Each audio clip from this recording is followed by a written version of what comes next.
first just tell us a little bit about, who you are. Give me the summation of what John Hammer is.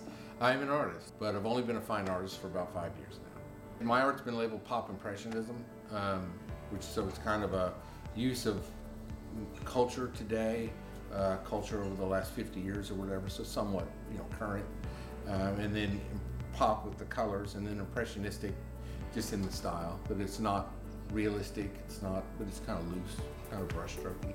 So, when was the light bulb moment? Light bulb moment.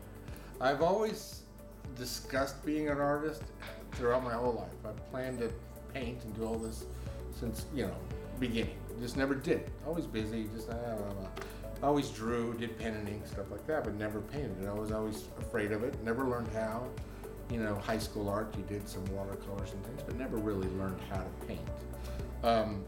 And so our grandkids would come over, our granddaughters, and Carla, my wife, would paint with them and do stuff and always invite me, and I'd be like, that's stupid, I'm not gonna do that. Because I was afraid I couldn't do it. I didn't want to be embarrassed or whatever. So one day, finally, they're painting out on the deck out here, and she's like, come on, paint with us. All right. So I put on the apron and grab the brushes, and I paint a flower that's out there and just playing around like, wow. At that moment, it was like, that was fun. So I painted a little 5x5 of an action figure, Pugsley from Addams Family that I did. And I was trying to paint it real and trying and struggling. And I ended up making him lime green with yellow eyes, and he looked like a zombie. It was just a complete, all different colors. And it sold the first night and stuff. And so from there, went to 12x12 and then worked my way up. What can I paint next? What can I paint next? And just kept painting a little of everything. I painted an ashtray full of cigarettes. I painted, celebrities. I painted the blue whale. I painted just, anything I could think of. And so it happened fairly quickly, and it was a weird kind of perfect storm. They just started with the Arts District down there with Philbrook and 108 and all that, and I just started painting, like literally about the same time. And they started a Sunday market, and I decided to participate in it. From there, just started, having shows at some of the restaurants down there and different things. And then I applied for an art fellowship at the Hardesty Art Center and got one of the studios there and was there for about 2 years. So I just happened to sort of be in the right place at the right time too. That kind of helped promote that along and give me a little bit of a boost. We would go to the galleries, would have openings in different places on First Friday, and you'd travel around. So we were already kind of doing a First Friday thing to go look at art, but when the Arts District got going, it became, and now it's synonymous with First Friday.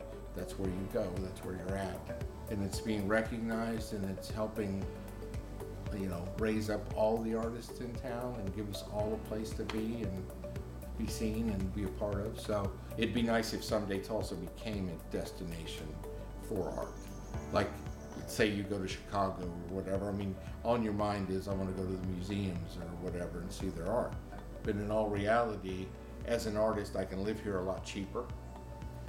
So I can pursue and promote my art a lot cheaper. And with the internet and things, I can become nationwide and international through promoting and through shows and things. So it's gotten to the point where you don't have to, as an artist, be in those pockets of culture anymore. And so that's the best part of it. You owe your wife for basically telling you to stop thinking so much and just let it go and go? Yeah, just forget about, what people will think or how good you are. And that's my advice to people too, is like, just do it. The outcome isn't important, the process is important. So when I hold like painting gatherings and stuff for people to paint, I just want them to experience the act of painting and putting paint on a canvas, because it's something primal about it and something instinctive about it that we're all supposed to be doing, that we don't do.